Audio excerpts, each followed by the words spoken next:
Harry, I have one for you again, since you're wearing red and white. You know what's happening at the weekend. I know you know. Don't pretend that you don't. You do. Who's going to win? Of course, Tottenham. Oh, we started look the at him. season well, so it should be a great game. I'll give you a text after it's Okay, finished. okay, let's talk. We'll see. You've put Kane and Son on there. Yeah. So who have you left off? Aguero and Silva. 4 league titles. Not one of the goals that Kane and Son have put to each other, not one of those goals has ever counted for anything. Doesn't matter. Literally might not as well have bothered. Son and Kane are the greatest combination pairing. Literally irrelevant. Not one goal that either of them has ever scored has ever mattered. Say they didn't score Matters them, what to would me. be different in football? Say those goals. No, you can't just dismiss that that. just You they can't haven't just won dismiss anything. that. They do not count. Those goals are irrelevant. 케인의 바이백 조항이 항상 이슈가 되는 가장 큰 이유는 앞서 보신 영상입니다. 케인은 프리미어리그에서 모든 것을 보여줬지만 딱 하나가 부족했고 일부 사람들에게 그 하나 때문에 다른 모든 것이 부정당하곤 합니다. 손흥민과 케인을 존중하는 사람들과 반대 진영의 사람들은 어떤 차이가 있고 해당 주제가 남긴 인사이트는 무엇일까요? 우선 케인은 EPL 통산 210골을 기록했고 역대 1위 앨런 시어러보다 47골이 부족합니다. 짧게는 2년, 길게는 3년이면 추월이 가능하고 잉글랜드에서 태어난 선수가 자국 역대 1위 득점을 남기고 은퇴한다는 것은 당연히 인생의 위협입니다. 안타깝게도 케인은 분데스리가의 어떤 역대 최고 기록도 바꿀 수 없을 것이고 단일 시즌 기록과 우승 트로피들이 그에게 가능한 옵션들입니다. 또한 모든 사람들은 케인이 얼마나 득점 기록에 강한 전의를 불태우는지 알고 있습니다. 마지막으로 케인이 뮌헨에서 리그 우승과 챔스 우승을 모두 획득하더라도 앞서 보신 영상의 목소리가 완전히 사라지진 않을 것입니다.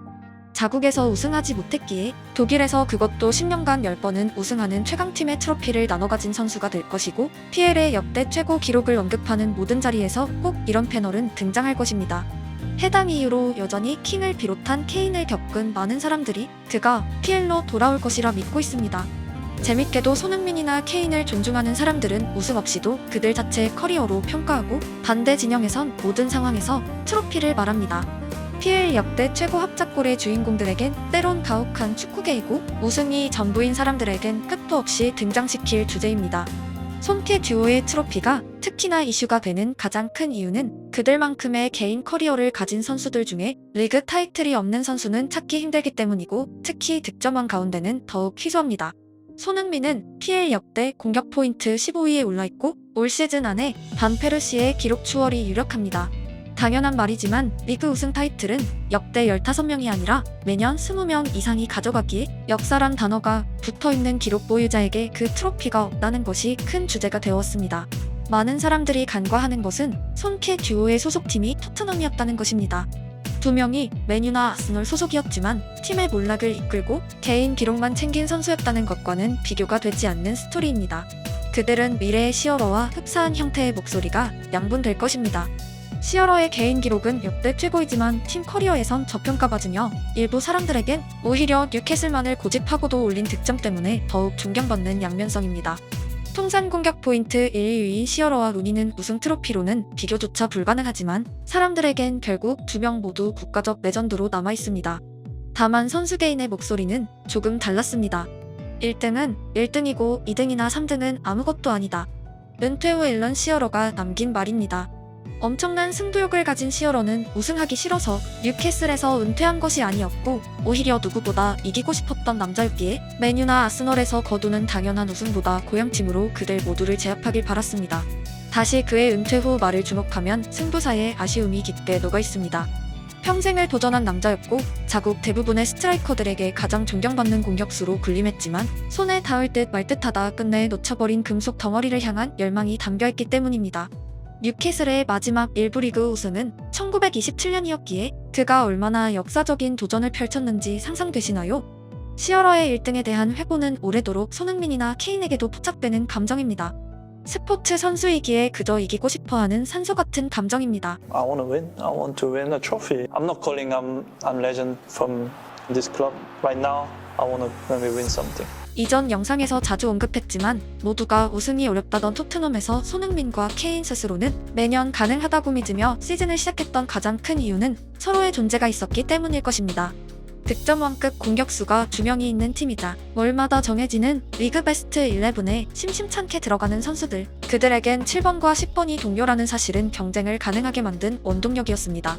Yeah, it's like I always say, it's something I'm very proud of. But on to the next one. Let's just keep going, and these boys are great, setting me up. Yeah, and we just got to keep going, keep winning games as a team, and hopefully I'll keep scoring. Sonny, it's not just Harry Kane that scores. You're loving Wembley. You've got 7 in the last 8 here. No, I think I love play now at the moment with the teammates, and I think we play very well. It's not just me because I think the teammates help me. That's why I score a lot of goals at Wembley. But what I say is it's not finished. I want to just keep going, keep working hard to score every game at Wembley or in another stadium as well. Yeah, it's impossible to beat this guy because for me he's one of the best striker and one of the best player. He's an unbelievable player, but he works really hard and he's younger than me. But I'm learning from him because he's just unbelievable for me.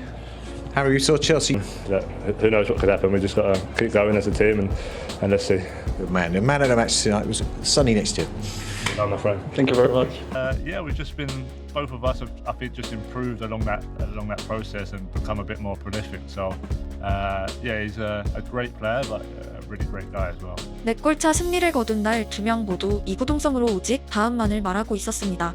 말 그대로 이기는데 굶주린 사람들이었고 승리 즉시 내일도를 외쳤습니다. 한 두 번의 결과에 전혀 만족하지 못했고 현재까지의 순위에는 기쁘지만 오로지 시즌 마지막에 웃길 바랐으며 언제나처럼 서로가 있음에 득점했다는 인사를 잊지 않았습니다. 이 즈음에는 이미 케인이 엄청난 횟수로 손흥민에게 라스트 패스를 뿌리기 시작했고 손캐 듀오라는 닉네임이 데스크를 지우던 무렵이었습니다. 리그에서 가장 이기적인 공격수로 불리기도 했던 케인의 패스는 결국 그가 가진 가장 큰 염원이 우승이란 흔적이었고 손흥민에게 패스하면 득점한다는 것을 완전히 깨닫기 시작했습니다. 그리고 본격적으로 자신을 위해 팀을 위해 서로를 활용하기 시작했습니다. 또한 서로의 계약 기간이 도마에 오를 무렵에 어김없이 이적설이 터져나왔지만 2명 모두 큰 고민 없이 종료 1-2년을 남긴 넉넉한 상태에서 도장을 찍어버리던 시기입니다. 다른 팀에서 우승이 아니라 시어러처럼 토트넘에서 우승하겠다는 야망이 흘렀고 2명의 표정은 절대 준우승에 만족하는 사람들의 얼굴이 아니었습니다. 일부 사람들은 그들의 경쟁심을 의심하지만 그들은 오히려 야망이 거대했기에 쉬운 우승보다 가능한 어려운 도전을 선택했고 많은 사람들이 안 된다고 했기에 더욱 전의를 불태운 것으로 보여집니다. 둘 다 승부욕으로는 둘째가라면 서러운 선수들이고 부상 이후 복귀일의 선택도 언제나 최단 노선이었으며 패배하는 날 가장 넉넉한 표정을 보이는 토트넘의 대표 2인방이었습니다.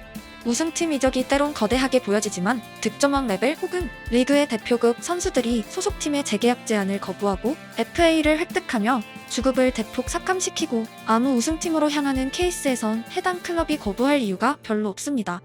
실제로 같은 방식으로 타이틀을 획득한 선수들이 많이 있고 때론 배신자 소리를 들으면서까지 라이벌 팀으로 가서 우승을 거두기도 했습니다.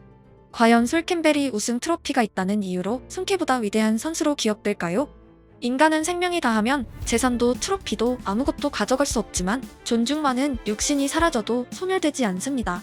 함께 걷고 함께 싸우고 함께 아파했다는 말이 적절한 이유는 두 사람을 향한 목소리의 대주제는 완전히 동일하기 때문이고 우승이 없는 몇천 되는 득점왕들이며 듀오 기록마저 함께 존중받고 함께 과소평가 받기도 합니다. 케인의 민헨 이적은 결국 트로피가 없다는 오랜 목소리와의 대립 끝에 나온 선택이었고 리그 역대 1위 골 달성이 당연히 가능한 PL 내 이적이 아니라 해외 이적을 선택했으며 FA가 아니라 클럽에 2,000억의 선물도 남겨주며 과거의 캡틴과 전혀 다른 행보를 보였습니다.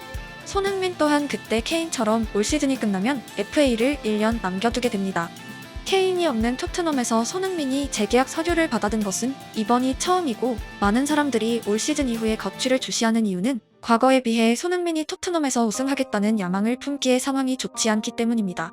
당장 지난 재계약에서 팀에 케인이 없었다면 그가 도장을 찍었을지 우승이 가능하다고 믿었을지 의문이고 본인 기준 세계 최고 선수가 있다는 든든함과 현재의 러커룸은 큰 차이가 있습니다. 결국 킹을 포함한 일부 사람들은 케인이 개인 기록 달성을 위해 뮌헨에서 2회의 우승을 차지하고 토트넘으로 돌아올 것이란 전망을 하고 있고 같은 시각 손흥민은 과거 어느 때보다 토트넘 유니폼이 희미해 보입니다. 손캐 듀오가 남긴 분명한 메시지는 진짜 도전자들의 눈앞에는 쉬운 상패가 아니라 어려운 목표가 가득한 부분입니다. 가장 거대한 것은 놓쳤지만 그 걸음에선 수많은 훈장들이 주어졌고 야망을 위해 노력한 시간은 개개인의 성장으로 이어진 부분입니다. 입단 초기와 중반의 두 명의 경기력은 드라마틱하게 달라졌고 결과라는 아웃풋을 떠나 선수로서 아예 다른 사람들이 되었습니다. 정통 9번 스트라이커가 현재 형태로 진화했고 발빠른 윙어가 득점왕으로 변모했으며 각자의 포지션에서 흔적을 남겼습니다. 가끔 20살 정도의 우승팀에 소속되어 당연한 듯 트로피를 들어올리지만 은퇴 무렵엔 생각만큼 성장하지 못했다는 총평으로 사라지는 선수들이 있습니다. 사실 굉장히 많이 있습니다. 모든 우승팀엔 20살 내외의 유망주들이 가득하기 때문입니다. 그들 중 미래에 자신의 손으로 타이틀을 다시 따내는 선수는 절대 다수가 아닙니다. 만약이지만 데뷔 시점부터 우승팀의 유망주로 입단하고 선배들의 영광을 나눠 가졌으며 야망이란 포인트가 다소 희석된 손키의 듀오가 지금만큼의 선수로 성장할 수 있었을지는 아무도 알 수 없습니다. A를 놓치는 대신 얻게 되는 B가 인생에는 가득하고 아쉬움으로 비춰지지만 사실은 영광인 경우가 있습니다. 토트넘 생활은 두 명 모두에게 빛과 어둠이 함께했고 불변한 것은 그들은 누구보다 열심히 살아냈다는 사실입니다. 아무것도 하지 않은 사람들이 그들의 인생을 평가할 자격은 없고 무엇인가를 이루기 위해 뼈가 부서지는 고통을 인내해본 사람들은 그들의 도전과 좌절 그리고 웃음이 어떤 의미인지 모두 알고 있습니다. 그들의 이야기는 현재 진행형이고 여전히 도전자로 살아가고 있습니다. 다음 챕터에선 더 큰 성취가 선물되길 기원합니다.